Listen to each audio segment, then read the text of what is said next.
Joe, we're going to have a few minutes off here because our very own Jack Curry caught up with Joe Torre earlier in the year to talk about Mariano Rivera. Joe, we've always heard that Mariano Rivera, the greatest security blanket ever, and makes a manager's job easier. Can you take us in that dugout when you know that Mariano was on the mound protecting a lead? What's that feeling like? Well, you just couldn't wait to get to him. You know, in '96, Jack, it made my first year with the Yankees a lot less complicated when I only had to manage 6 innings because he pitched the 7th and the 8th. I'll give you an all-star story, which I thought was pretty cute. I think it was Atlanta. We had a 1-run lead, and I was one that liked to get everybody in the game.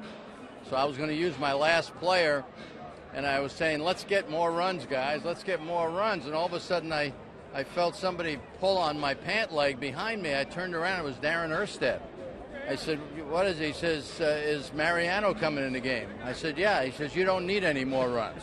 So, yeah, I mean, he certainly has been a security blanket. Nobody ever did it better. As he wraps up his career this season, gets the chance to play in his final All-Star game, he still has half a season left, maybe a postseason, but how will you remember him and what he has accomplished in this game?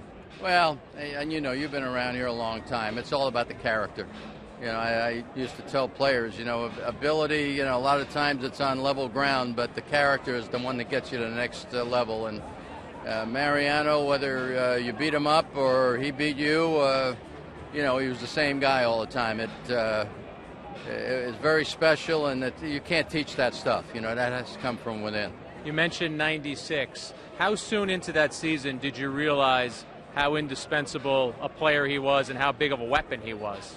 Well, once we found that formula, and, you know, you have Zim sitting next to you, and all he kept saying was Mariano, Mariano, Mariano. It didn't take you long.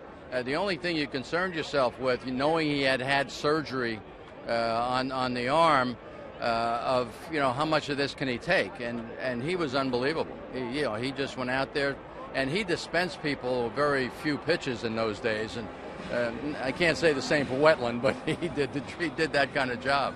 Is there one anecdote, one story, one conversation that you've had with Mariano that if you're giving a speech at an event or something like that and someone says, tell me a Mariano story, is there one that jumps out that kind of tells who he is more than any other? Well, you know, he's so secure with who he is. And you know, when we first started making him in '97, made him the closer, there was one game against Oakland. I think he faced the same guy twice, which is not a good sign for a closer. And he was really down in the mouth. And I just told him, I don't care how many times that thing happens. You're still the guy.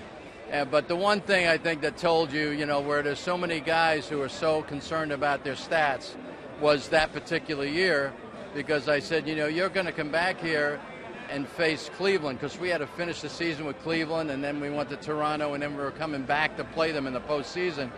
And I said to him, is it all right if we don't use you in a save situation? He says, yeah, and I think he was flirting with 40 saves or something. But, you know, it was never even a hesitation that he was concerned about padding his own numbers.